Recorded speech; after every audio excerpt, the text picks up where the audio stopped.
Let's look at some of the rules of exponents. If I say I have x to the n times x to the m, the rule is because the bases are the same, I take the exponents and I add them together. Again, the base has to be the same in order to combine the exponents. Let's look at this first example. 2x squared times 4x to the fifth. The first thing we need to do is separate the problem. I have these two coefficients, 2 times 4, and I have these base values that are the same. X squared times x to the fifth. 2 times 4 I deal with like normal. These are just regular coefficients. 2 times 4 is 8. X squared times x to the fifth, the x's are the same base, so I'm going to take the two exponents 2 and 5 and add them together, and this becomes x to the 7th. So the final answer is 8x to the 7th power. Let's look at this next one. 3x squared y to the 4th times x to the 4th y to the 7th. Well, the first thing I want to do again is look at my coefficients.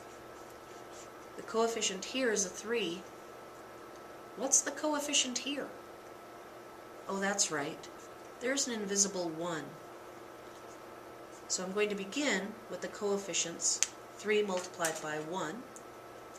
Then I need to break out my variables.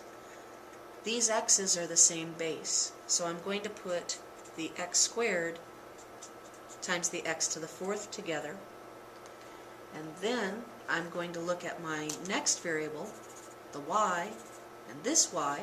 Those are the same bases, and I'm going to do the y to the 4th times y to the 7th. Okay, chunks makes it easier. 3 multiplied by 1 gives me the nice coefficient of 3. The x squared times x to the 4th, these are the same base, so I'm going to add the exponents. I'm going to get x to the 6th.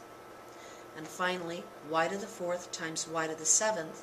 Again, I have the same bases, so I'm going to take the two exponents and add them together, and I get y to the 11th power. So the final answer is 3x to the 6th, y to the 11th.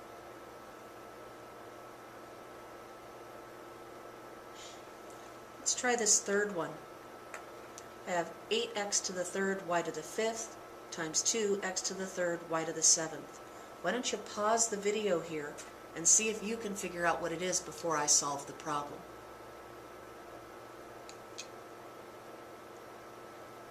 Did you pause the video?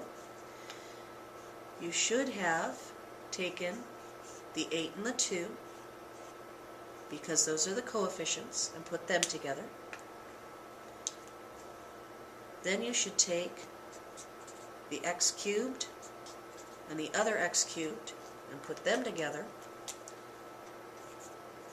And finally the y to the 5th and the y to the 7th and put them together. Well, 8 times 2, that's 16. X cubed times x cubed is x to the 6th. Y to the 5th times y to the 7th. Hope you added correctly. That's y to the 12th. And we're done. I almost forgot to show you. Let's check this one out. 2x y to the 3rd times 4x to the 8th y. Okay, let's begin with our coefficients. 2 times 4. Then I have this x and this x. There isn't a number up here. What's the implied or invisible number above the x? That's right, there's a 1. So in my mind, I'm thinking x to the 1st times x to the 8th. Now let's look at our y's. I have a y cubed and another, invisible number. What's the invisible number? That's right, it's a 1. So I need to deal with y cubed times y to the 1st. Don't forget those invisible ones. They just ruin our grades sometimes. 2 times 4, whole number of 8. That's our coefficient. X to the first times x to the 8th. 1 plus 8 is 9, so I have x to the 9th power. Y cubed times y to the invisible 1. 3 plus that invisible 1 makes 4, so I have y to the 4th. So I have a final answer of 8, x to the 9th, y to the 4th. Be careful about the invisible ones, whether they're a coefficient or an invisible exponent. All right, here's 4 for you to try to show me that you get it. Problem A, 4x cubed y to the 7th times 5x to the 4th y to the 9th. Problem B, 2x to the 4th y to the 9th times 3x y to the 7th times 2x cubed y to the 4th. Problem C, x squared y to the 5th times 3x y to the 4th times 7x to the 4th y. And finally, your fourth problem, 2x squared y cubed times 4xy cubed times 3x to the 5th y to the 9th.